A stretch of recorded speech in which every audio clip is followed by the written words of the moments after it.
Bonjour à tous, tout le plaisir est pour moi de vous savoir nombreux à nous suivre sur la télé du 21e siècle. Bienvenue dans cet autre numéro de l'émission Diagnostic, aujourd'hui consacré essentiellement sur les violences d'État en Guinée. Il faut le dire que les violences qui ont paralysé la Guinée l'année dernière n'ont rien de surprenant. La sanglante répression qui vise à contenir les contestations populaires n'est qu'une tradition de ceux qui sont la société guinéenne et le pouvoir politique, et ce depuis l'indépendance en 1958, c'est-à-dire une société marquée par la généralisation de la tyrannie à tous les niveaux de la vie sociale et un système politique organisé selon la logique de la ponction et de la criminalité.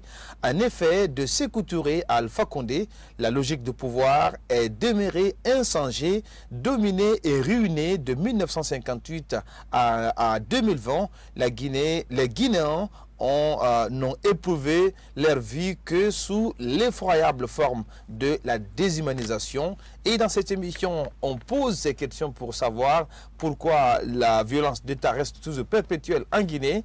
Qu'est-ce qu'il faut s'attendre de ces nouvelles autorités, notamment le CNRD, Comité national de rassemblement, pour inverser cette tendance, et quelle doit être la responsabilité également des acteurs politiques face à cette situation? Voilà entre autres des questions que nous tenterons de répondre tout au long de cette émission, avec pour invité aujourd'hui dans cette émission Diagnostic, M. Diabati Doré. Il est le président du Parti Rassemblement pour la République, RPR. Bonjour Monsieur Doré, bienvenue dans l'émission Diagnostic. Bonjour et merci pour l'invitation. Une première dans cette émission. Oui, effectivement. Merci d'être là. Et puis sur ce plateau également, nous avons un analyste des risques sécuritaires dans l'espace CEDEAO, n'est autre que Monsieur Souaïbou Fofana. Monsieur Fofana, à vous également, merci d'être avec nous dans cette émission pour votre première non plus. Aujourd'hui, c'était une grande première pour beaucoup de personnes. C'est à moi de vous remercier et de m'avoir offert cette opportunité d'être sur ce plateau avec ces grands messieurs. Merci beaucoup. Et puis, il est avec nous sur ce plateau, monsieur Maître Karno Suleiman Baldé. Il est aussi président de l'UNDEP. Voilà. Mais merci, connu notamment sur le saut, notamment d'un dévoué pour la défense des causes perdues, notamment les victimes d'ailleurs de ces violences politiques en Guinée. Merci d'être avec nous dans cette émission, Maître. Merci à vous aussi, et puis surtout à ceux qui nous écoutent. Vous savez, la question des droits de l'homme nous concerne tous. Donc c'est important, chacun de notre côté, qu'on puisse œuvrer pour les promouvoir, afin que le respect des droits fondamentaux de nos concitoyens soit une réalité dans notre pays. Bien, vous l'avez compris, c'est un peu ce que nous avons aujourd'hui comme invité. Alors, rapidement, sans plus tarder, Maître, je vais commencer avec vous cette émission. C'est vrai que la violence d'État en Guinée est presque perpétuelle, de l'indépendance jusqu'à nos jours. Mais quand même, on estimait qu'après la mort de Sékou Touré et puis le passage de la Deuxième République, pourquoi pas l'arrivée d'un président élu d'une élection qui se veut démocratique, notamment un professeur de droit, le professeur Alpha Condé, mais rien n'a changé. La violence d'État est restée intacte. Selon vous, en tant que spécialiste notamment des questions de droits de l'homme, qu'est-ce qui pourrait justifier ce triste constat en ce qui concerne notamment ces violences d'État qui restent toujours désormais une sorte de pratique en Guinée? C'est tout simplement l'impunité. Vous savez, la violence politique n'est pas nécessairement un cas unique en Guinée. Il y a d'autres pays aussi qui ont connu la violence politique. Mais la différence est surtout comment arriver à veiller à ce qu'il y ait justice, afin d'éviter à ce que ces violences-là ne se perpétuent pas. Quand la violence politique est utilisée comme un mode de gouvernance, il va de soi, c'est assez difficile d'espérer qu'il y ait une interruption. La seule chose qui peut vraiment aider à éviter la continuation de ces violences politiques, c'est de veiller désormais à ce qu'il y ait justice. Bien, Rappelez-vous, oui. Après la Seconde Guerre mondiale, les Alliés ont souhaité vivement et ont exigé à ce qu'il y ait le procès de Nuremberg. qui est le plus connu. Mais au-delà de Nuremberg, il y avait aussi d'autres procès, notamment le tribunal de Tokyo et dans d'autres pays, puisque désormais, on ne voulait plus revivre les violences de la Seconde Guerre mondiale. Ouais. Et la seule manière d'éviter un tel scénario, c'est de permettre à quiconque qui s'engage dans tel chemin de réaliser, quel que soit le nombre d'années, quel que soit le prix à payer, qu'au bout du compte, ils vont devoir faire face à la justice. Bien. Et si vous avez suivi, même il y a quelques décennies, certains encore criminels de guerre des nazis ont été arrêtés et différés devant les tribunaux. Vous prenez au niveau de la guerre du Vietnam, au niveau du génocide au Rwanda, les différentes guerres qu'il y a eu au niveau de l'ex-Yougoslavie. Les différents acteurs ont décidé Bien. à veiller à ce qu'il y ait des procès et des procès publics.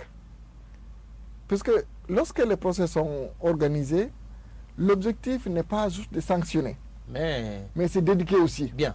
Alors, on va revenir à vous tout à l'heure. Hein. Je me tourne vers l'homme politique. Alors, Monsieur Doré, il faut dire quand même que la question des violences politiques en Guinée, on l'a vu hein, sur presque tous les résumés en Guinée, mais pour le cas spécifique du professeur Alpha Condé, quand même, qui a été un président hein, élu de façon démocratique, même si sur des conditions d'élection, là, on ne va pas revenir sur ça.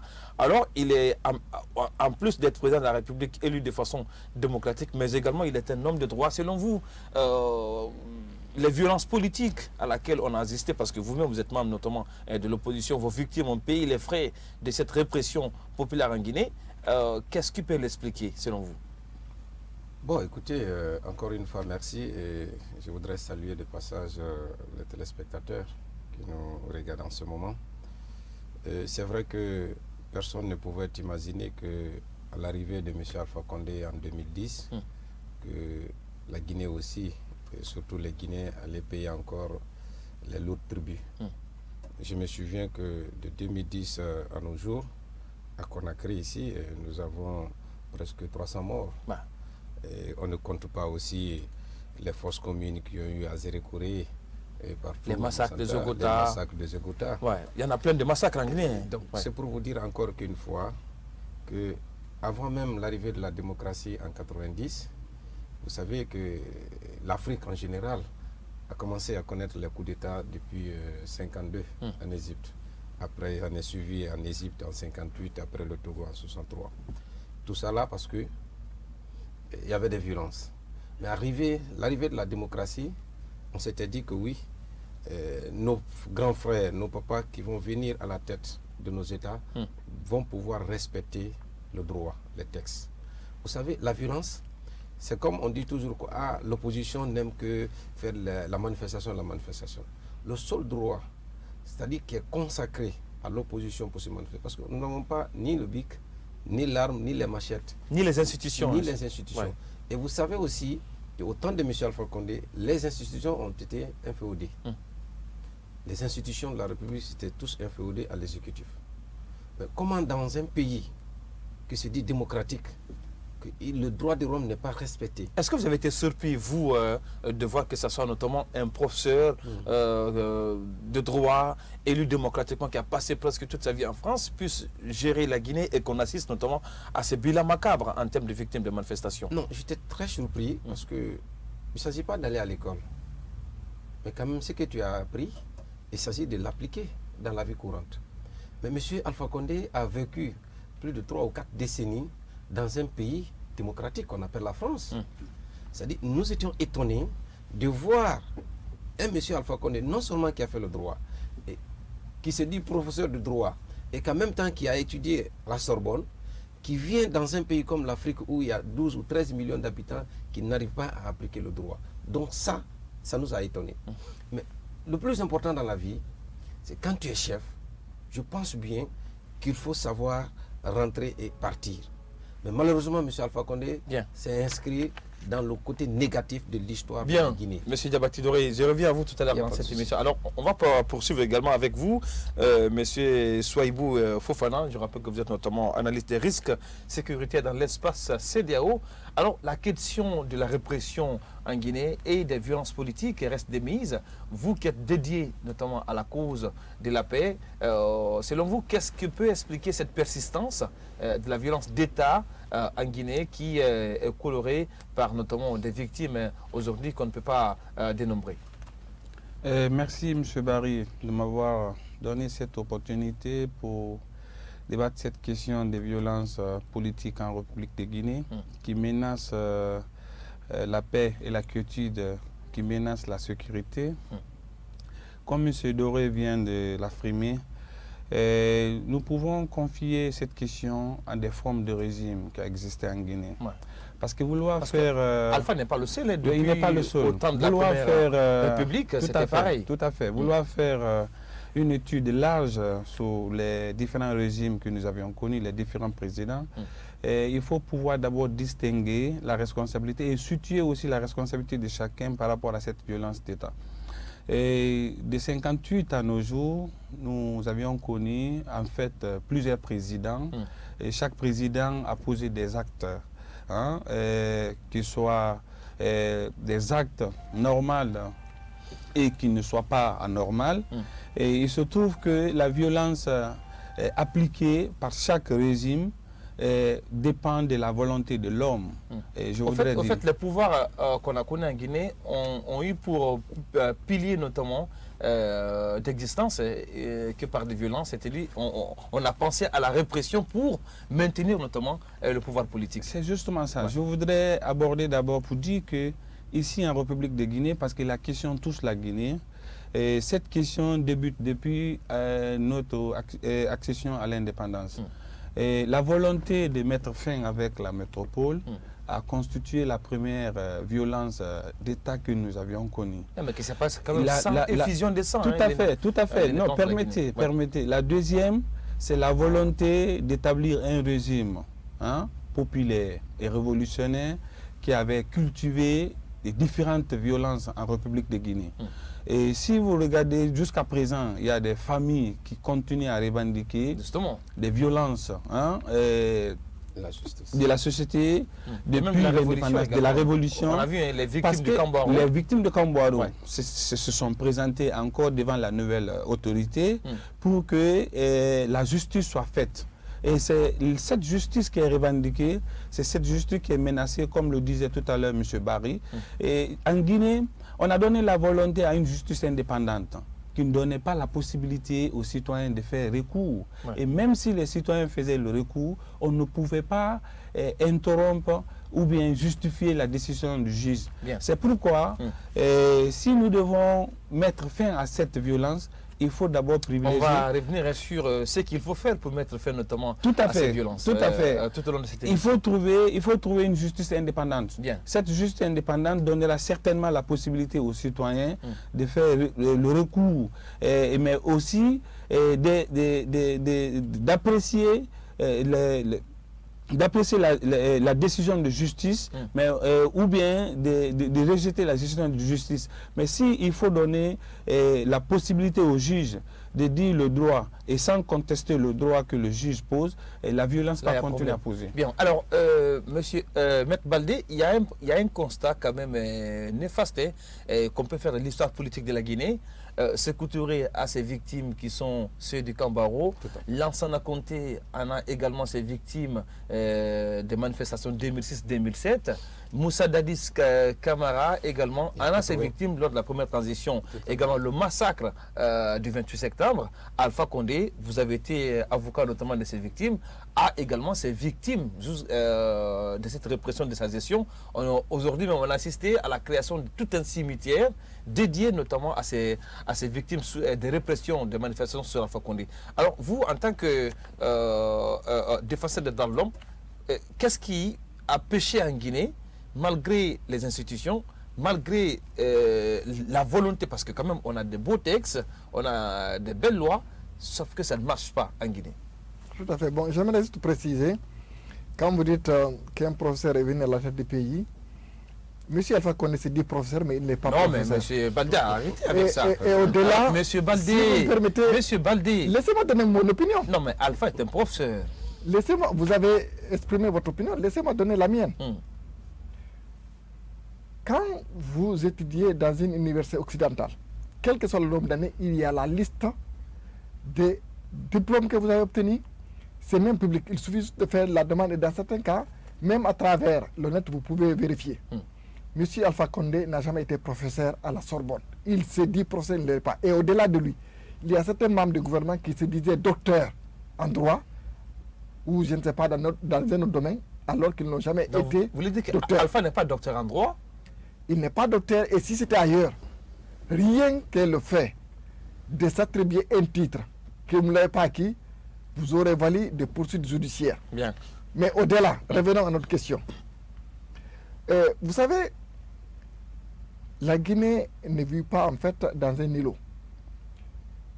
Tous les pays qui ont connu des violences, si effectivement ça doit cesser, il faudrait que la justice fasse son travail.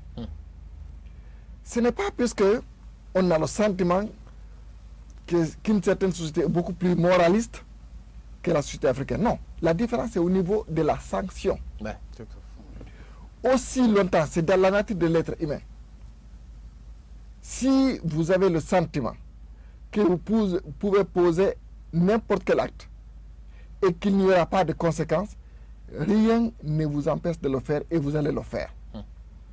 Mais si vous savez, à chaque fois que vous posez un acte, vous allez devoir assumer les conséquences, vous allez réfléchir 2 ou 3 fois avant de le faire.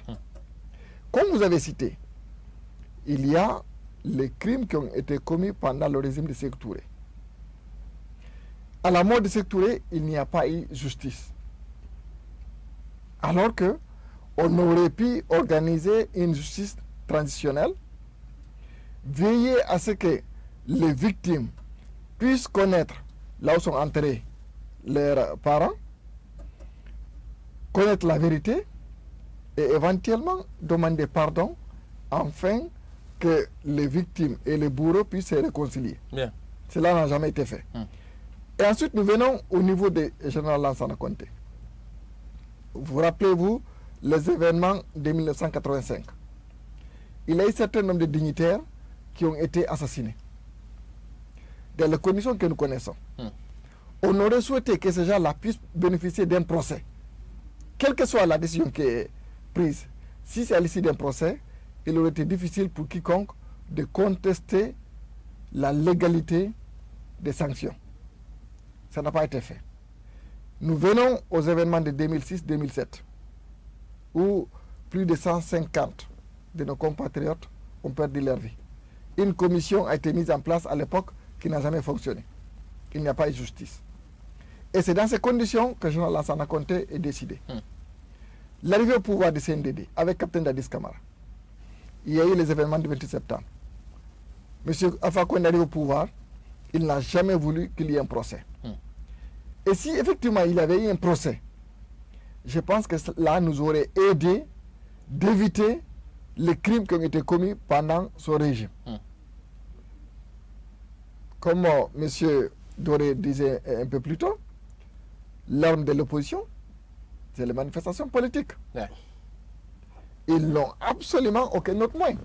Et le droit de manifester, c'est un droit constitutionnel. Consacré dans la Constitution, ouais. C'est consacré au niveau de la Convention des Nations Unies relative aux droits politiques et civils de 1966, du pacte international relatif à tout ce que vous pouvez imaginer comme droits sociaux, la Déclaration universelle des droits de l'homme, la Charte africaine, ainsi de suite. Et vous ne pouvez pas dire que vous venez au pouvoir, il y a une constitution, vous la mettez à côté, vous privez les citoyens de jouir de leurs droits. On a vu notamment ces discours de Kassori Fofana qui dit préférer l'ordre qu'à la loi. À la loi. Si c'était ailleurs, il aurait été poursuivi en justice immédiatement, puisqu'il ne peut pas aller au-delà des dispositions légales qui sont en vigueur dans le pays. Donc, il n'y a pas eu de justice et ils ont commencé à assassiner les militants. j'ai déposé des centaines de plaintes juste au niveau des assassinats. Il n'y a aucune de ces plaintes qui a été instruite. Bah. Et dans certains cas, on a donné suffisamment d'éléments de preuves pour pouvoir identifier les auteurs qui étaient connus physiquement. Dans certains cas même, il y a eu des autorités qui sont parties présenter des excuses aux familles des victimes, leur proposer des montants pour ne pas en fait que les auteurs soient poursuivis en justice. Tout à fait. Et au-delà des assassinats, vous avez mentionné justement le cas des Ogota. Ouais. J'étais l'une des personnes qui a soutenu la famille, qui a contacté des gens pour justement veiller à ce qu'il y ait une justice, qu'on a rédigé le mémoire, dont on en reviendra une autre fois. Mais en Guinée, il n'y a jamais, même si les auteurs étaient connus, il y avait suffisamment d'éléments de preuve sur place, même les camions qui ont servi à transporter les soldats qui ont assassiné les victimes étaient bloqués au niveau du village, mais il n'y a jamais eu la volonté de veiller à ce qu'il y ait une enquête quelconque. Bien. Alors, donc dans ces conditions, oui. Comment voulez-vous que les gens puissent changer d'attitude? Et je le répète, aussi longtemps qu'on arrive à entretenir l'impunité, et ce n'est pas juste au niveau de violences politiques. En ce qui concerne la lutte contre la corruption, s'il n'y a pas une justice qui puisse justement veiller à ce que chaque citoyen puisse répondre de ses actes, il ne faut pas espérer qu'il y ait la consolidation de la démocratie et l'état du droit. Et malheureusement, tout ce que nous avons vécu jusqu'à maintenant, on risque de revivre les mêmes événements dans l'avenir. Alors, si, avec l'avènement du CNRD, on va en parler dans cette émission. On en parlera avoir une justice on en au service parlera de dans cette émission, justiciable. dans la deuxième partie. Alors, je reviens à vous, Monsieur Diabati Doré, sur la question notamment de ces violences d'État. C'est vrai qu'il y a Maître qui parle notamment de la nécessité de justice, mais au lieu de s'attaquer notamment aux effets, est-ce que aussi, en termes de cause, on ne peut pas imputer en quelque partie ces victimes de ces manifestations et également aux responsabilités des hommes politiques que vous êtes, parce que le plus souvent vous faites appel à des manifestations sans avoir la capacité de les sécuriser. Alors est-ce que les partis politiques de l'opposition que vous êtes n'ont pas aussi une part de responsabilité dans ce bilan macabre de manifestations, de la répression des manifestants en Guinée? Monsieur Barry, vous avez parlé des violences en Guinée, parce que la violence en général en Afrique, on ne peut pas en parler aujourd'hui, mais nous allons nous consacrer des sur violences le cas politiques, guinéen, le cas guinéen. Est-ce que vous n'êtes pas responsable à partie? Non, moi je te dirais que nous ne sommes pas responsables. Vous savez, le problème de la Guinée, c'est très simple. Vous appelez aux manifestations, vous n'avez aucun moyen de les sécuriser, et vous savez pertinemment qu'on va tirer sur les manifestants, mais vous persistez dans la démarche, M. Doré. Bien sûr, vous savez, pourquoi l'opposition manifeste? Je crois que ça doit être la première question d'abord. Nous manifestons parce que le droit n'est pas respecté. Nous manifestons parce que le texte que nous-mêmes nous avons rédigé, que nous sommes les garants, nous n'arrivons pas à respecter. Je vous donne un exemple. Quand il était question d'organiser les élections législatives, après l'accord de Ouaga, que le président qui sera là, après 6 mois, qu'il organise les élections législatives. En 2011. De 2011 jusqu'en 2013, il y a eu combien de manifestations? Juste pour l'organisation d'une élection. Est-ce que l'organisation d'une élection dans un pays doit être les humeurs d'une personne? Bien, alors on me fait signe qu'on est talonné par le temps, bien évidemment. On va revenir sur la question dans la deuxième partie de cette émission. Mais avant, nous allons marquer une courte pause avant de venir dans cette émission, juste après ça.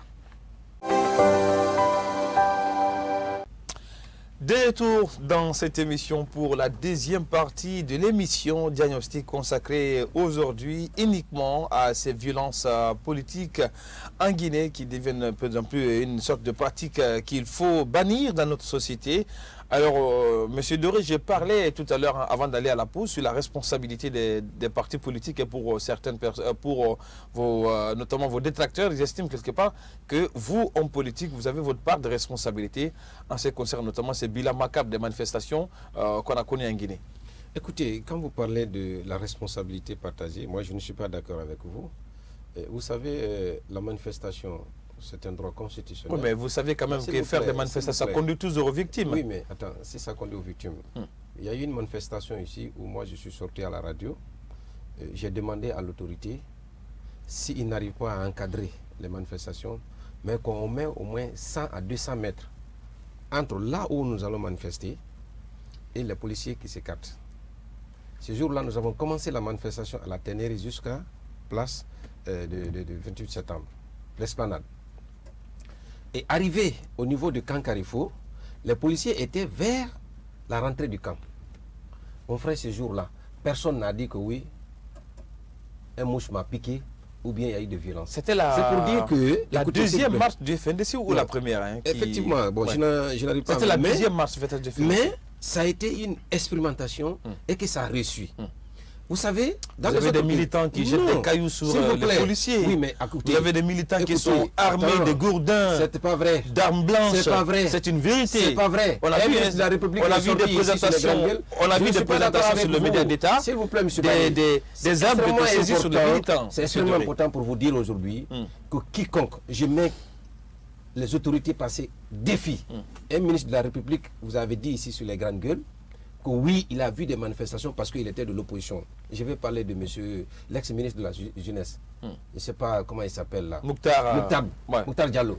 Qui a Si décidé, c'était moi, qui a fait des révélations sur la façon dont il a fait des révélations. organise Vous ses savez, marches. la Guinée a un problème. Quelqu'un qui a connu la souffrance, s'il y a une telle opportunité, il préfère vraiment mentir sur les gens et pour qu'il garde son poste. À l'époque, moi, ministre de la République ou bien procureur de la République, j'allais interpeller ce ministre-là pour qu'il me donne des preuves. Mais vous savez, parce qu'il a été ministre de la République, on ne peut pas l'interpeller.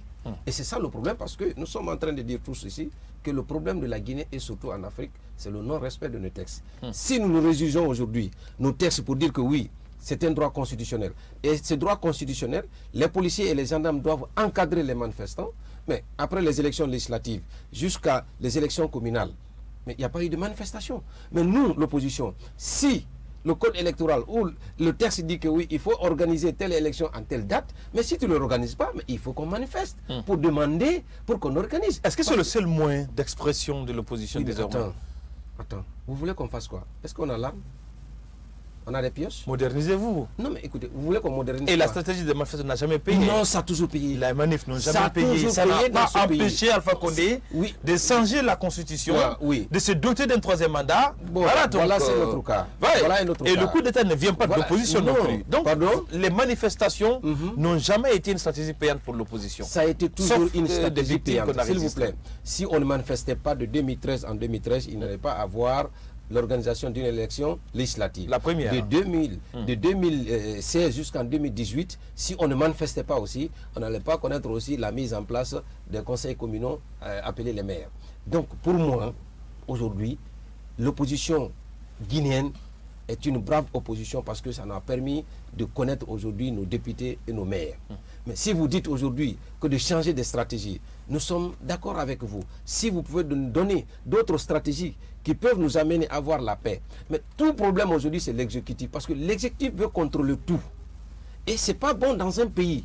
Quand tu as l'exécutif, c'est-à-dire tu es le garant de nos textes, mais tu dois respecter. Est-ce que parfois, quand vous vous regardez dans le miroir en tant que parti politique, vous regardez le nombre, notamment de toutes ces victimes, jusqu'à aller à créer un cimetière, est-ce que ça ne vous tique pas moralement? Non, vous savez, perdre un être humain, ça fait très mal. Est-ce que vous ne vous sentez pas responsable? Non, nous ne sommes pas responsables. Aujourd'hui, ça nous fait mal. Et je profite de votre télévision de présenter nos sincères condoléances à des familles éplorées durant les dernières décennies de M. Alpha Condé. Parce que nous avons connu tellement de morts. Ça nous fait mal. Mais vous voulez qu'on laisse le pays dans la main des bandits, dans la main des corrompus? Mais qu'est-ce qui nous permet aujourd'hui de manifester? Bien. Monsieur Baldé vient de le dire. Il n'y a pas seulement que les élections, mais il y a la malversation financière. Si les citoyens payent des taxes aujourd'hui, c'est pourquoi? C'est pour faire des routes, c'est pour faire des hôpitaux, c'est pour faire des écoles. Mais au temps de M. Alpha Condé, nous n'avons rien connu de ça. Dans les autres pays, les gens ne manifestent pas seulement. Et nous avons organisé des manifestations ici. C'était par rapport aux 200 milliards que Nabaya Gate. Il y a aussi des vols par rapport à l'assassinat de Mme Boireau. Ouais. Mais nous avons manifesté ici pour qu'il y ait justice dans ce pays. L'opposition n'est pas faite seulement pour l'organisation, mais l'opposition permet aussi à les gouvernants d'améliorer leur façon de faire, mais surtout amener le développement dans le pays. Alors, à présent, M. Fofana, je me tourne vers vous sur la question notamment de ces manifestations. Vous qui êtes notamment un analyste des risques sécuritaires dans l'espace CEDEAO, est-ce qu'on peut dire que pour le cas spécifique de la Guinée, la question des manifestations, est-ce qu'on peut dire que c'est une sorte de naïveté politique ou c'est parce que tout simplement on n'a pas d'institutions capables à veiller à la sécurité des populations? Tout à fait. On n'a pas d'institutions capables à veiller au respect des citoyens. La manifestation, comme le disait M. Doré, est un droit consacré par la Constitution. Chaque citoyen doit manifester sa volonté, doit exprimer sa volonté par une manifestation encadrée. Puisque c'est la loi qui nous accorde, puisque c'est le droit, on devrait l'accorder aux citoyens guinéens de manifester sans subir des violences, sans subir aucune restriction, sans compter des morts. Le régime d'Alpha Condé est un régime qui a enseigné l'impunité aux Guinéens.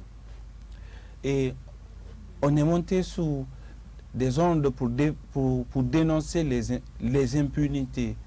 Mais personne n'écoutait parce qu'on gouvernait par une sorte de clan. On avait mis le clanisme au sommet de l'État. On avait minimisé la justice et donné le pouvoir à l'exécutif, comme le disait M. Doré. Tout était résumé à la présidence de la République. Tout était discuté au Parlement majoritaire par le parti au pouvoir. Ouais. Et cela ne donnait pas la possibilité à aucun homme politique, à aucun citoyen de contester les projets de société. M. Doré le sait très bien. On a assisté à des sessions ordinaires et extraordinaires à l'Assemblée qui nous ont coûté des milliards. Ouais. Et si aujourd'hui que nous avons connu le coup d'État, effectivement, il faut le rappeler, c'est la première fois que la Guinée connaît ce genre de coup d'État. Le coup d'État même constitue une violence d'État parce que c'est une mauvaise culture pour la nouvelle génération. Et si on doit donner une bonne leçon, si on doit faire la moralisation, c'est pourquoi quand j'ai entendu la refondation de l'État, des institutions, il faut arrêter de jouer avec les mots. Il faut moraliser la vie publique. On ne peut pas refonder. Nous avons des textes, nous avons des institutions. Il faut respecter les lois. Il faut respecter les institutions. Il faut respecter les décisions. Mais il ne faut pas profiter d'une situation pour se donner de l'espace de communication. Bien. On vit d'une situation aujourd'hui qui est difficile à apprécier parce que les citoyens étaient asphyxiés par le régime d'Alpha Condé et personne ne pouvait se permettre de contester la réalité que nous sommes en train de vivre aujourd'hui. Aujourd'hui, nous vivons dans une période exceptionnelle. On va revenir à vous tout à l'heure dans cette émission. Alors, Maître Kerno Suleiman Baldé, sur la question des victimes qu'on a connues notamment sous le magistère d'Alpha Condé, vous avez été quand même l'un des défenseurs de droits de l'homme les plus actifs sur la question. Alors, aujourd'hui, après 10 ans de gestion, qu'est-ce qu'on peut connaître de la situation actuelle, du niveau d'avancement de vos combats en termes notamment de vérité sur le cas de ces victimes et comment vivent dans les circonstances actuelles également les parents de ces victimes-là? J'aimerais d'abord revenir sur la question que vous avez posée à M. Doré. Bon, je vais la poser parce que vous n'êtes pas politique. Non, justement, mais c'est important pour ceux qui nous écoutent, qui nous regardent, de le savoir. Vous avez évoqué la question des moyens qui peuvent être utilisés sans faire recours nécessairement à des manifestations politiques. Si nous étions dans un état de droit où les industries sont respectées, comme c'est le cas hier, lorsque par exemple les élections ne sont pas organisées, à des délais indiqués, vous allez devant le juge qui prend une décision et qui doit être obligatoirement exécutée par le gouvernement. Mais on a vu par exemple ici, juste un exemple, la mise en place de la Haute Cour de justice. Il y a eu un arrêt de la Cour constitutionnelle qui a intimé M. Alpha Condé de le faire, il ne l'a jamais fait. Ouais. il y a eu un arrêt de la Cour suprême qui a intimé M. Alpha Condé d'installer les autorités locales, les conseils communaux, les chefs de quartier. Ça n'a jamais été fait. Et vous avez mentionné qu'il y a un certain nombre de citoyens qui disposent des armes blanches. Qui disposeraient des armes, parce que j'aimais ça au conditionnel. Mais en tout il cas, faut, vous savez, il a toujours montré des armes vous savez, à la télévision d'État. mais justement, vous savez, il faut avoir le respect pour nos concitoyens. Pour avoir vécu avec les victimes, pour avoir vécu avec des milliers et des milliers de personnes qui sont arrêtées. C'est vrai, il y a des jeunes qui lançaient des cailloux. Oui. Mais vous ne pouvez pas lancer un caillou et puis on vous répond par des tirs de balles réels. Tous les jeunes qui ont été arrêtés, différés devant les tribunaux, il y a des cas exceptionnels où ils viennent avec des machettes. Et je vous donne un exemple. Une dame avec 2 enfants, qu'on arrête, qu'on dit qu'elle avait une machette, qu'elle tenait à la main avec les 2 enfants et qu'elle s'attaquait à plusieurs gendarmes. Une dame. Une dame. Ça quand même. Ça se passait au niveau du tribunal de première instance de Dixie. On ne peut pas justifier la violence politique, les assassinats, pour dire qu'il s'agit de provocation. La raison d'être de la justice, c'est surtout à ce niveau. Tous les procès qui sont déroulés au niveau du tribunal de première instance de Dixie depuis 2011 à nos jours, j'étais présent. Même lors des dernières arrestations, sous la base de la commission rogatoire qui a été émise par le doyen des juges d'instruction du tribunal de Dixie, les gens qui sont arrêtés, on nous a dit que ce sont des gens qui détenaient des armes, qui détenaient des munitions. On a envoyé des couteaux de cuisine. On a envoyé des bols qui servent à faire la cuisine. Et on nous dit, voilà les raisons pour lesquelles ces gens-là ont été arrêtés. Ils ont été auditionnés alors qu'il y a des gens qui ont été arrêtés alors qu'ils étaient en train de dormir dans leur lit à 2h ou 3h du matin. Vous savez, on a vécu des choses dans ce pays. À un moment donné, il faut que ça s'arrête. À chaque fois, quand j'évoque ces questions, les gens ne réalisent pas. C'est même assez difficile de supporter les images ou bien de tels souvenirs. Il faut qu'on ait le minimum de respect pour ceux-là qui ont perdu leur vie. Il y a beaucoup d'entre eux qui n'étaient même pas impliqués dans des manifestations politiques. Il y a un cas d'une femme qui regardait la télé à son salon. On a tiré dessus, il y avait le sang partout.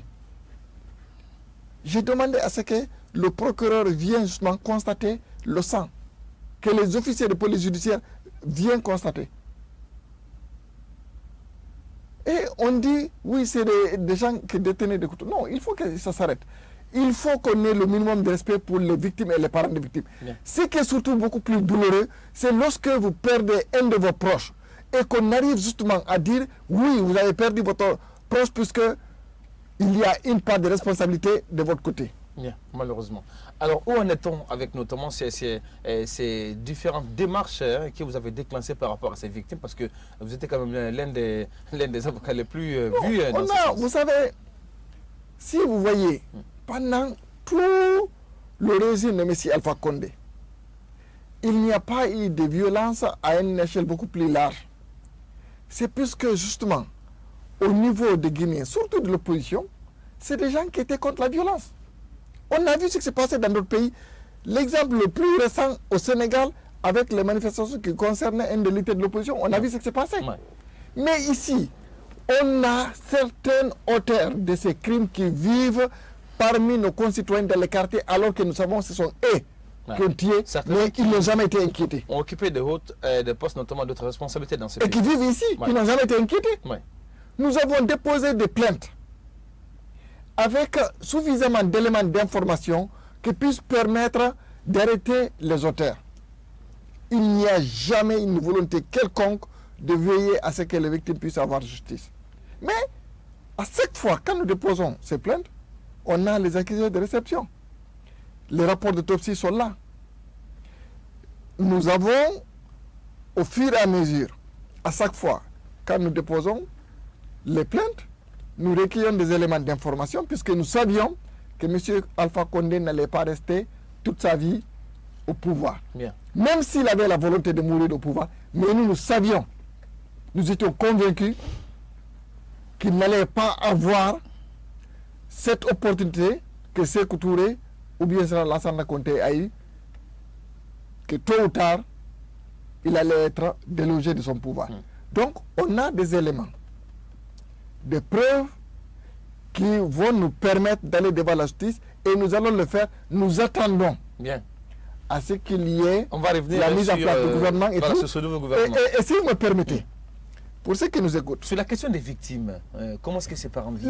les victimes, ils vivent dans des situations mais inexplicables. Imaginez-vous par exemple, il y a eu des gens qui ont été accusés ici, qui ont été détenus pendant plus de 3 ans, un mineur par exemple 3 ans, 5 mois, sans un procès. D'autres même sont morts en prison, hein, c'est le cas de Rosé Bamba. Oui, exactement. Et les parents des victimes d'assassinat, il y a beaucoup d'entre eux, par exemple, c'est des jeunes qui faisaient taxi-moto, qui soutenaient la famille. Il y a d'autres, ce sont eux qui étaient les plus de la famille, non seulement par rapport à ceux qui sont à Conakry ici, mais aussi ceux qui sont à l'intérieur. Justement. Donc quand vous avez une telle personne qui perd la vie, c'est toute la famille qui est détruite. C'est des drames, mais vous ne pouvez pas imaginer combien de fois c'est douloureux. Bien. Si vous avez suivi, avant que M.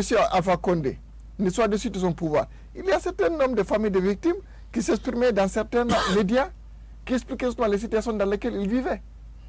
Donc, à un moment donné, il faut quand même qu'il y ait justice. Il faut que ces familles-là puissent justement être indemnisées. Bien. Et au-delà, je vais dire une chose avant de finir. Oui.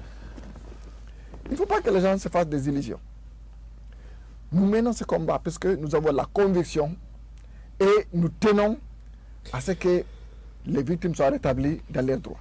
Et ce combat, aussi longtemps que nous serons en vie, nous mènerons, quel que soit le temps que ça va prendre, quelles que soient les difficultés, nous mènerons ce combat. On a vu ce qui s'est passé dans d'autres pays. Est-ce que vous avez une idée du nombre de tous ces dossiers que vous avez défendus Moi, personnellement, l'avènement d'Alpha Condé? Moi, personnellement, j'ai déposé à peu près plus de 200 plaintes. Mais en tout, on a, d'après toutes les informations que je dispose, puisque à chaque fois on a à peu près 260 personnes qui ont perdu la vie au niveau de la ville de Conakry. Ouais. Et la plupart d'entre eux dans la commune de Ratoma. Malheureusement. On reviendra à vous tout à l'heure dans cette émission. Alors, Monsieur Diabati, il faut rappeler quand même que, parlant notamment de ces victimes, des répressions, notamment sous l'ère d'Alpha Condé, il y a quand même des membres de l'opposition, pas des moindres, qui, dont leur cas reste en mémoire. C'est le cas de Rosé Bamba et de 3 autres qui ont rendu l'âme dans la maison centrale du côté de Kaloum. Alors, et sur la question notamment de ces victimes de répression, il y a eu même un débat également sur le cimetière de Bambokto qu'on voulait également raser de l'histoire. Dites-nous aujourd'hui, après que Alpha Condé soit destitué en tant que membre de l'opposition qui a vu quand même ses membres tomber, qu'est-ce que ça renvoie à tout ceci en termes notamment de réflexion, surtout quand on parlait de, c'est pas de déplacement de cimetière de Bambokto qui avait quand même fait assez d'encre.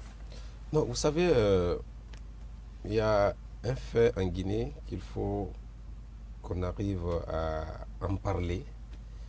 Et je crois que de 58 à nos jours, comme vous avez si bien dit, il y a eu des victimes, il y a eu des violences. Mais vous savez pourquoi il y a eu des répétitions? Parce qu'on ne s'assume pas. Parce que les images ne sont pas là pour montrer à la nouvelle génération, voilà comment nous avons passé, voilà comment nous sommes arrivés là.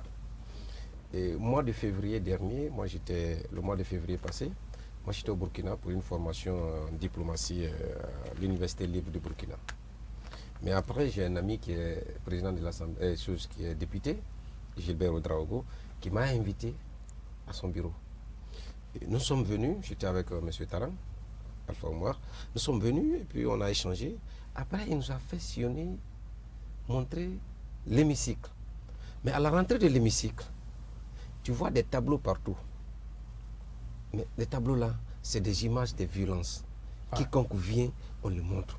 Tableau des victimes. Des victimes. Ouais. Même des voitures. Au sein de l'Assemblée nationale. Bien sûr. Ouais. Chaque étranger qui vient, tu lui as le droit de visiter. Et je lui ai posé la question. J'ai dit, mais pourquoi ça? Il y a eu des incendies, les bâtiments, les images sont là. Il dit que c'est important.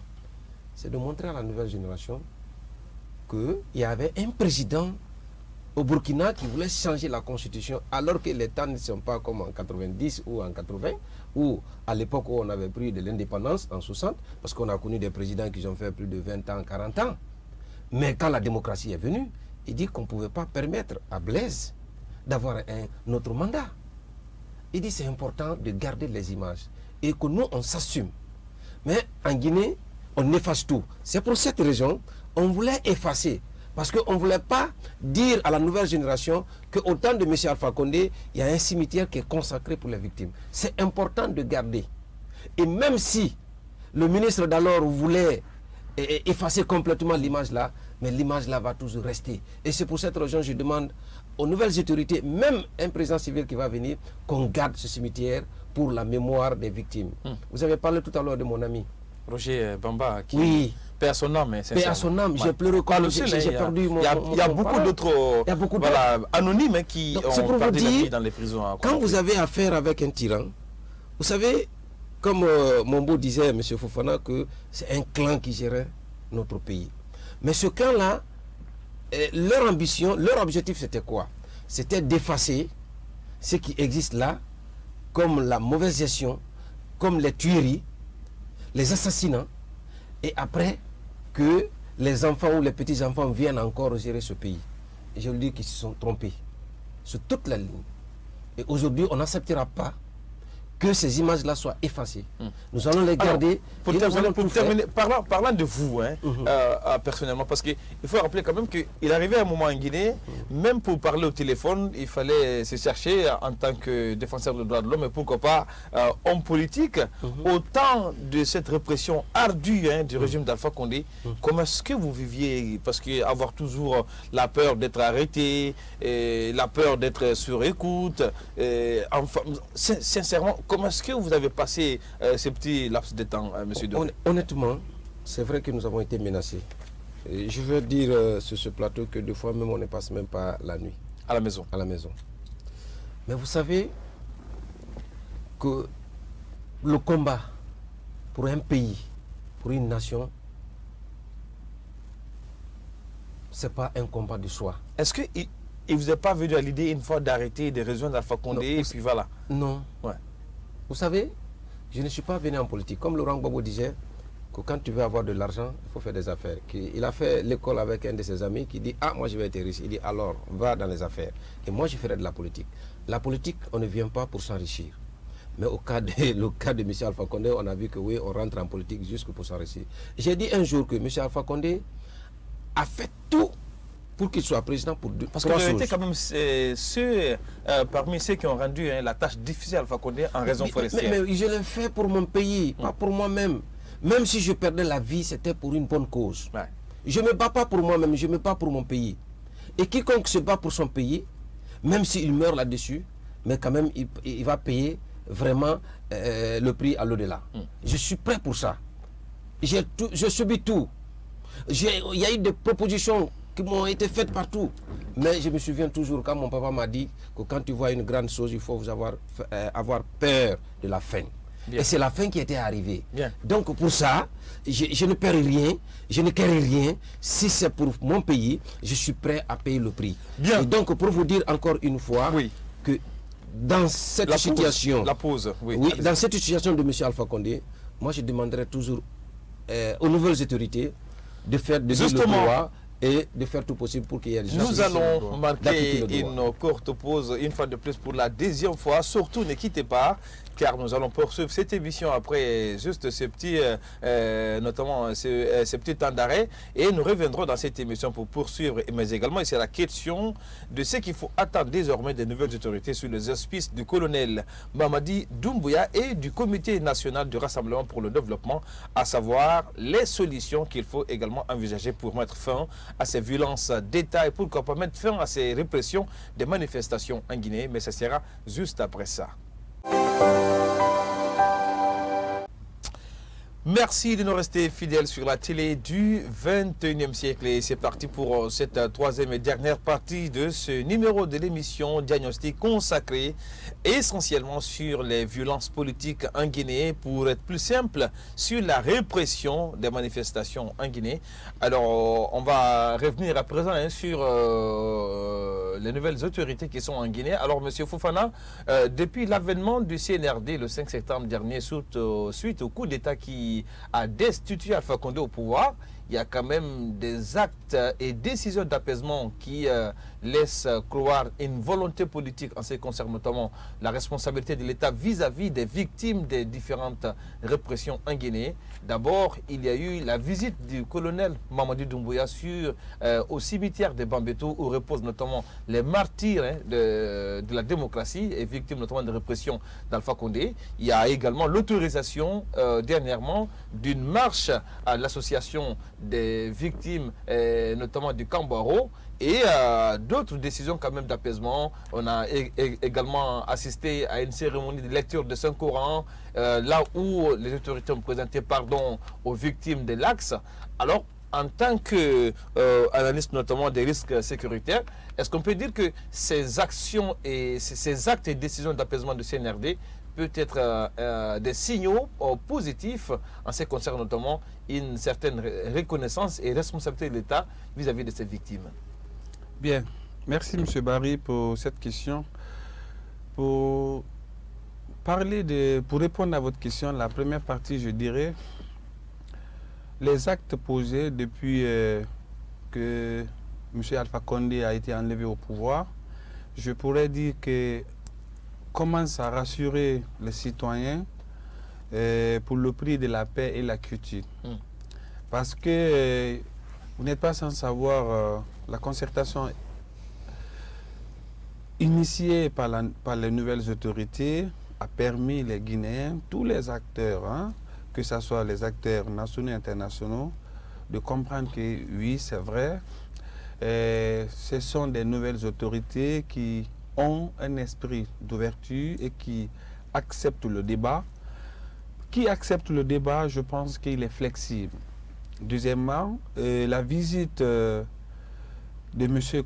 Mamadi au cimetière des martyrs marque véritablement un signe de réconciliation, de pardon et de respect de la personne humaine.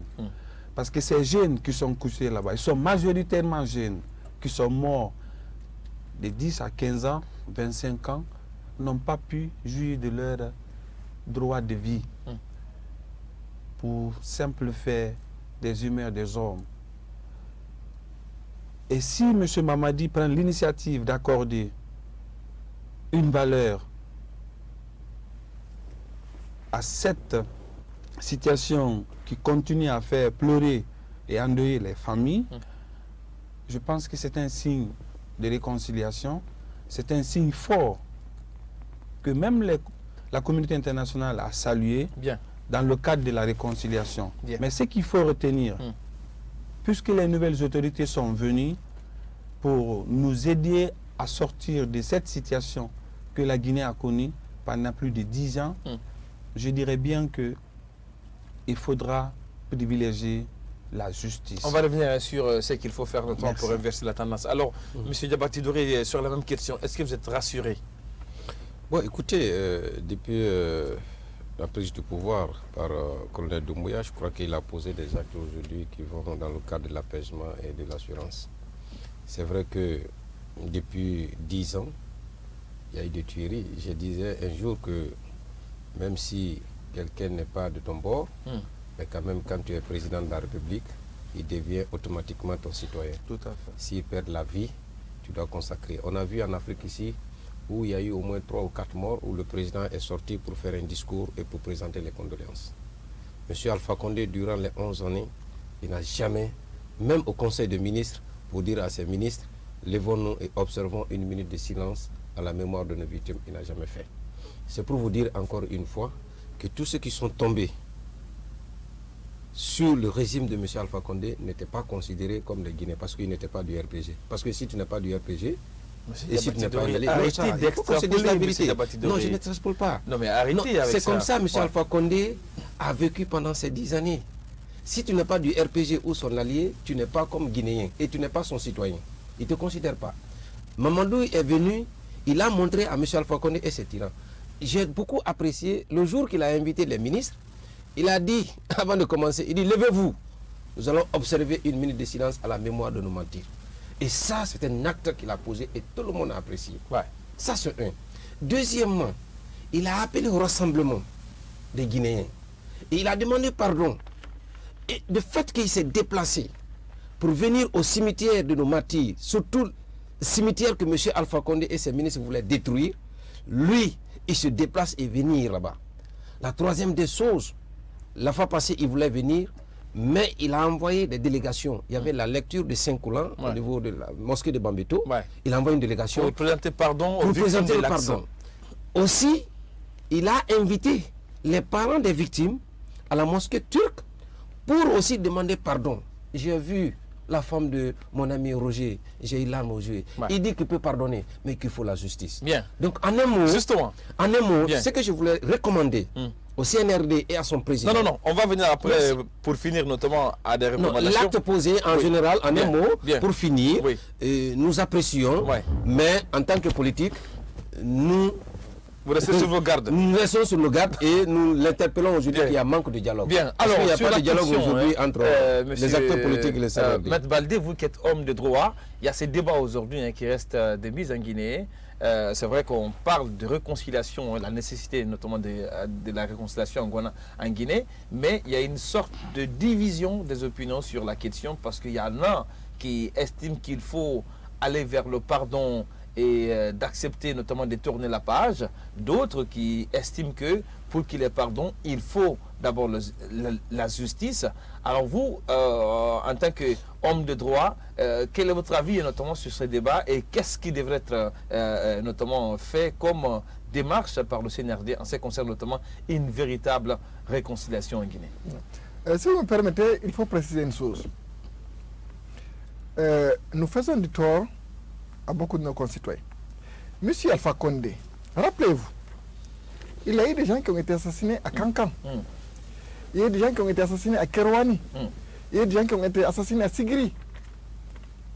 Et il y a certains de ces gens, ils ont milité pour l'arrivée au pouvoir de monsieur Alpha Condé. Si vous suivez depuis son arrivée au pouvoir, monsieur Alpha Condé n'a pas nécessairement dirigé le pays avec les véritables militants des RPG qui sont bâtis pour des principes et des valeurs afin qu'il arrive au pouvoir. Le RPG originel. Exactement. Prenez le député Sissavané de Sigiri. Ouais. Qui a quand même fait une défection. Qui a perdu son œil. Ouais. Qui s'est battu. Il a reconnu lui Alpha Condé. Prenez Magique Sans Frontières, son père, que j'ai rencontré quand il a été arrêté. Il est sorti dans les médias pour supplier M. Alpha Condé de libérer son fils. M. Alpha Condé a opprimé les citoyens guinéens, a divisé le pays en utilisant la carte ethnique, alors que vous allez à Kankan. La plupart des Guinéens, que vous soyez Peul, Malinké, Forestier, tout le monde vit ensemble. Moi, j'ai des parents à Kankan qui ont même une mosquée qui vivent là-bas, ça fait plus de 40 ans. Ouais. M. Alpha Condé a utilisé la question ethnique pour diviser la Guinée alors qu'il a gouverné le pays avec un clan. C'est des personnes hier qui étaient avec M. Lansana Conté. Vous prenez les Kassori Fofana, vous prenez les Kridi Bangoura, vous prenez les Boama Condé, vous prenez les Malik Sankon, ils sont là. Vous prenez les Tibou Kamara. C'est des gens qui ont gouverné avec M. Alpha Condé qui opprimait les militants de EPG hier. Autant de Lansana Conté. Autant de Lansana Conté, qui sont venus encore opprimer les militants de l'opposition avec M. Alpha Condé. Ces gens-là ne représentent pas le EPG en tant que parti politique qui a lutté pour l'avènement de la démocratie en Guinée. Bien. Donc, il faut qu'on rétablisse la vérité. Bien. Il n'y a pas eu en Guinée, et c'est la chance que nous avons eue, il n'y a pas eu de violence ethnique en tant que telle en Guinée. Ouais. C'est vrai. Il y a eu la question de l'eau empoisonnée. Là également, c'était politique. Hein. En politique, que M. Alpha Condé a utilisé pour arriver au pouvoir. Il y a un certain nombre de nos compatriotes qui ont été censés de leur domicile à l'époque, qui ont eu leur bien détruit. Mais ça a été à une échelle réduite. Sinon, les Guinéens ont vécu. Alors, sur la question de la réconciliation entre le pardon et la justice. C'est très simple. Ouais. Il y a un certain nombre de Guinéens qui ont opprimé d'autres Guinéens. Il faut qu'il y ait la justice. Et cette justice-là ne consiste pas juste à sanctionner. C'est de permettre aux familles des victimes de faire leur deuil. Vous ne pouvez pas pardonner si vous ne connaissez pas ceux-là qui vous ont fait du tort. Il faudrait d'abord que vous veniez, comme ce qui s'est passé en Afrique du Sud, avec la commission justice, réconciliation, ainsi de suite. Il a fallu que les gens viennent dire, voilà ce que nous avons fait. On a assassiné vos parents. Nous l'avions fait pour tel motif. Aujourd'hui, nous vous demandons pardon. Comme ce qui s'est passé au Rwanda pendant ces génocides. On sait qu'il était impossible de mettre en prison tous les génocidaires. Mais le fait de venir dire oui, on a ôté la vie de vos proches, mais on vous demande pardon. Donc vous êtes pour la justice avant le pardon. Il ne peut pas y avoir pardon sans la justice. Il ne faut pas se faire des illusions. Au cours de l'histoire de l'humanité, il y a toujours eu des violences politiques. Mais à chaque fois, pour arriver justement à obtenir pardon, il a fallu d'abord qu'il y ait la justice. Comme on dit, il faut lire la page avant de la tourner. Bien. Et si, avec l'arrivée au pouvoir du CNRD, ils peuvent, nous savons, ce n'est pas une question qui va se résoudre du jour au lendemain. Ça prendra du temps. Mais ils peuvent prendre l'initiative, initier la procédure, nous permettre d'avoir une justice qui a quand même des bases pour pouvoir entamer ce travail. Et ensuite, laisser quiconque qui va venir après la transition de continuer ce travail-là. Bien. Mais si nous disons qu'il faut fermer les yeux, qu'il faut faire comme si rien n'en était, c'est comme si en fait vous êtes blessé. Alors, qu'est devenu de ceux qui pensent que c'est si vous me permettez, de remettre le couteau dans la plaie? Justement, si vous me permettez, lorsque vous êtes blessé, vous ne lavez pas votre plaie proprement. Vous mettez l'alcool, ça ne va jamais guérir. Et si vous laissez votre plaie se gangréner, ça va pourrir et après il faudra amputer le pied. C'est indispensable. Et ce n'est pas difficile. Il suffit juste qu'il y ait la volonté politique. Bien. C'est que les actes qui ont été posés pour l'instant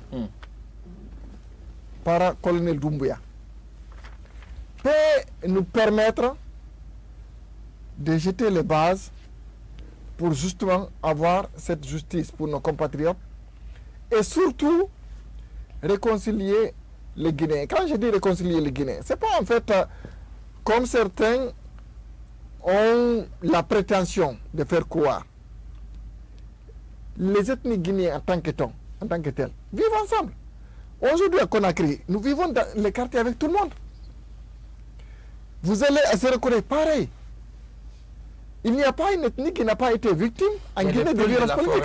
Et les Malinqués du Fouta, les forestiers du Conakry, il y en a plein. Hein, quand vous voyez par exemple à l'Abbé, il y a eu des manifestations politiques, mais est-ce qu'on vous a dit, on s'en est pris à telle ethnie. Non, pas du tout. Les manifestations étaient dirigées contre le régime, mais pas contre une ethnie en tant que telle. Mais il y a M. Alpha Condé qui a essayé, mais en vain aussi, et c'est là justement qu'il faut saluer la maturité des Guinéens. Puisque si effectivement les Guinéens n'étaient pas assez responsables, M. Alpha Condé nous aurait laissé avec un héritage assez lourd, qu'il aurait assez difficile de surmonter, puisqu'il y aurait eu la guerre civile en Guinée. Alors, pour terminer, parce que nous arrivons presque vers la fin de cette émission, en ce qui concerne notamment ce qu'il faut faire, parce que déjà nous avons ce gouvernement de la transition qui continue d'être meublé au compte-gouttes, mais déjà il y a un gouvernement partiel qui est là en attendant, bien évidemment, le département Sarthe de la justice. Alors, M. Fofana, votre message, hein, en ce qui concerne notamment ces victimes et pourquoi pas la réconciliation nationale en Guinée, lancée également à l'endroit du CNRD et de son président, le colonel Mamadi Doumbouya. Mon message pour les Guinéens, je dirais aux Guinéens de pardonner. De pardonner des situations qu'ils ont connues, des familles qui ont perdu des parents depuis 58 à nos jours, il faut qu'ils pardonnent. Pour le nom de la réconciliation, il faudra que nous pardonnons parce qu'il est difficile d'établir une justice et d'établir un procès entre les victimes et les accusés. Difficile, qu'est-ce que vous voulez dire? Difficile comment? Quand vous voyez aujourd'hui tout ce que M. Alpha Condé et son régime ont posé comme acte, s'il faut revenir sur ça, et ça sera très difficile pour M. Mamadi et son équipe de s'occuper des nouvelles situations et des nouvelles tendances. De nos jours, il faut que les Guinéens pardonnent. De 58 en 2020, il faut que les Guinéens pardonnent. Parce que quand je vois toujours les victimes de Kambouaro, les victimes du massacre de 28 septembre, il y en a assez de victimes. Il y en a tellement de victimes. Il est très difficile d'établir. Tout le monde est victime en Guinée, indirectement, sincèrement. C'est pour la violence d'État. C'est la violence d'État. C'est pour dire il faut que les uns et les autres s'acceptent et qu'ils pardonnent. Parce que l'ancien Conte n'est plus au pouvoir, Sékou Touré n'est plus au pouvoir, Alpha n'est plus au pouvoir, et les acteurs qui étaient impliqués. Qu'est-ce que le colonel devrait faire dans ce sens? Le colonel doit présenter une commission nationale de pardon et de réconciliation, pas de justice. Commission nationale, la mise en place d'une commission nationale de pardon et de justice. De pardon et de réconciliation. Il faut que les Guinéens s'acceptent, il faut que les Guinéens pardonnent. Bien. Deuxièmement, ce que le colonel doit faire, il doit donner privilège à la justice, à la mise en place d'un système judiciaire. Vous parlez d'une justice, au lieu que ça soit indépendante, mais vous voulez une justice démocratique. Qui donne la possibilité aux citoyens de faire recours à la décision du juge. Lorsque le juge finit de rendre sa décision et qu'il soit capable de faire qu'on lui donne une autre possibilité d'inster contre la décision du juge, qu'on retire l'indépendance au juge guinéen. Parce qu'on a vécu dans cette indépendance et c'est ce qui a provoqué toute cette impunité et toute cette violence. Merci, M. Fofana. Alors, M. Doré, vous aussi, vos recommandations, déjà maintenant, c'est le temps des recommandations. Vous avez une minute et quelques secondes. Écoutez, je crois qu'il y a un travail préalable qui a été fait par nos religieux. Vous savez que quand Alpha était né, il y a eu une enquête qui a été menée. Il a mis en une place commission de réconciliation. On a même jusqu'à élaborer un rapport et remis à Alpha Condé, mais qui dort dans les tiroirs. C'est pour cela que je vous dis que déjà il y a un travail préalable qui a été déjà fait par nos religieux à la tête de Monseigneur Gomez et de l'imam Vincent Koulibaly et l'imam Mohamed Salou Kamara. Vous savez, cette commission a eu à faire un bon travail. Et juste aller avoir l'accompagnement des Nations Unies. Ils ont voyagé, ils sont allés même en Afrique du Sud pour voir comment ils ont fait la réconciliation nationale. Ils sont allés au Rwanda, la Côte d'Ivoire, etc. Il y a eu des enquêtes qui ont été menées à Conakry, en Guinée, partout. Ils ont fait le tour de la Le rapport a été déposé sur le chef de l'État. Et ce rapport-là a été vraiment mis dans un document remis à Alpha Condé devant tout le monde à la télé nationale. Mais qu'il n'a jamais tenu compte parce que les victimes et la recommandation faite par cette institution, que je voulais dire institution, c'est-à-dire cette commission, M. Alpha Condé ne voulait pas. Parce que dans ce document, il était prévu d'indemniser des commerçants qui ont perdu des biens pendant les manifestations. Il a été prévu aussi de donner un certain nombre de montants à des parents des victimes qui ont perdu le leur. Mais M. Alpha Condé savait très bien que ces victimes-là venaient la majeure partie venait d'une communauté ou d'une commune qu'on appelle Ratouma, qui n'a pas voulu. Et donc moi je recommande à colonel Doumbouya de réactiver ce rapport pour nous permettre d'aller en avant. Et comme M. Fofana l'a dit, ça fait gagner en temps d'ailleurs. Ça fait gagner en temps, mais moi je voudrais qu'il y ait justice. Vous savez, quand il y a eu génocide rwandais, moi j'ai suivi des débats, ils disent que oui, on peut pardonner, mais on ne peut pas oublier. Mais pour que tu acceptes le pardon, il faut que la justice soit faite. Il faut que la personne... M. Baldé a dit quelque chose d'important. Il faut que la personne qui a tué tes parents, qui vient te demander pardon, et ça tu peux accepter. Mais tu vois quelqu'un qui a tué tes parents et qui se promène dans la rue librement comme ça là, mais je crois que ça fait mal. Alors, et donc moi je demande la justice, mais je dirais encore une fois la justice, que le pardon. Tout le monde n'a qu'à pardonner. Et je lance un appel à les nouvelles autorités de faire sortir le document fait par nos religieux là dans le tiroir pour l'exploiter, et de dire encore au colonel que bien c'est bien, mais le dialogue manque encore entre lui et les acteurs. Maître Thierno Souleymane Baldé, c'est vrai qu'il y a quand même la nomination continue en termes de gouvernement, mais pour l'instant, on n'a pas vu le département de la justice meublé. Déjà, qu'est-ce qu'on peut s'attendre en ce qui concerne notamment vos premières recommandations, et puis et de tout ce qui va suivre comme action après par rapport à vos plaintes, et pour terminer également votre message adressé au colonel Mamadou Doumbouya. Bon, nous, tout ce que nous demandons en fait, c'est justice. Il faudrait en fait que les différentes plaintes qui ont été déposées soient instruites. Maintenant, au-delà, vous savez, toute une question de volonté politique. Il y a eu des pays où malheureusement, il y a eu des violences à une échelle beaucoup plus large. Mais au bout du compte, les différents acteurs politiques et sociaux sont retrouvés pour pouvoir trouver une solution définitive afin de vivre ensemble. Il faudrait qu'il y ait une commission vérité, justice et réconciliation nationale. Nous ne pouvons pas prétendre réconcilier les Guinéens sans qu'il y ait la vérité. Nous ne pouvons pas prétendre réconcilier les Guinéens sans qu'il y ait la justice.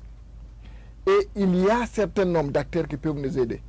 Nous, pendant la période du CNDD, nous avions pris certaines initiatives, certaines idées qu'on aurait pu mettre en place. Et une de ces idées consistait à l'époque de faire appel à Cardinal Sarah, Monseigneur Robert Sarah, qui est respecté par toute la communauté guinéenne, qui est connu pour justement sa franchise. Et sa probité morale surtout. Exactement. Comment ça s'est fait en Afrique du Sud avec Desmond Tutu? On pourrait très bien mettre en place une commission vérité, justice et réconciliation, le mettre à sa tête, afin qu'il fasse un travail qui va nous permettre justement de savoir ce qui s'est passé et d'établir pour l'histoire, pour l'avenir. Parce qu'il faudrait, c'est là qu'il y a eu par exemple des parents, des grands-parents qui ont été tués, qui ont eu les familles détruites, qu'ils sachent pourquoi, pour quel motif. Et qu'ils se disent oui, ça se passait, mais on est prêt à passer le point. Bien. Donc, colonel Doumbouya. À résumer, parce que colonel Doumbouya, on est talonné par le temps. Oui, allez-y. Colonel Doumbouya, il peut nous aider. Et moi, je vous dis, je pense que c'est le travail le plus important qu'il pourrait faire pendant la transition. Quand on parle de la corruption, ça ne finit pas. Vous prenez les États-Unis qui nous servent d'exemple. On voit ce qui se passe dans la vie de tous les jours en France. Nicolas Sarkozy qui est devant les tribunaux. Ce n'est pas une question qu'on va résoudre du jour au lendemain. La question de la gestion du développement, ça ne se fera pas du jour au lendemain. Mais il peut nous permettre de mettre les bases clôture, s'il vous plaît, parce que pour une justice au service de nos concitoyens, comme lui-même il a dit, et à mettre en place une commission vérité, Bien. justice et réconciliation, On verra. pour que la Guinée puisse aller de On l'avant. verra bien ce que ça va donner parce qu'il faut rappeler quand même que les nouvelles autorités, dont à la tête le CNRD sous la présidence du colonel Mamadi Doumbouya, nous dit que la justice sera désormais la boussole de la gestion en Guinée. On attend de voir ce que ça va donner. En tout cas, c'est tout ce qu'on pouvait dire hein, notamment dans cette émission consacrée sur ces violences d'État en Guinée depuis l'indépendance et puis notamment ce que doit faire le CNRD. Alors, il est maintenant à vous dire merci d'être passé dans cette émission, M. Diabaty Doré, président du parti Rassemblement pour la République. C'est un plaisir. Et également dans cette émission, notre analyste des risques sécuritaires dans l'espace CEDEAO, M. Souaïbou Fofana. Merci d'être passé. Merci. Et puis, Maître Thierno Suleiman Baldé, défenseur de droits de l'homme, également connu dans le sens notamment de la défense de toutes ces victimes des répressions sur le régime d'Alpha Condé. Tout le plaisir est pour moi de vous recevoir dans cette émission, Maître. Merci d'être passé. Merci à vous. Et également à vous, aimables téléspectateurs, vous qui avez pris du temps à nous suivre, j'espère tout simplement qu'on vous a servi avec beaucoup plus de responsabilité et que cette émission vous a permis de tirer du bon et du mauvais en ce qui concerne notamment les répressions politiques en Guinée. Il ne me reste qu'à vous dire merci pour votre aimable attention. On se reprendra dans cette émission également avec d'autres acteurs pour parler de la Guinée pour que ce pays bouge mais de façon positive. Et au revoir.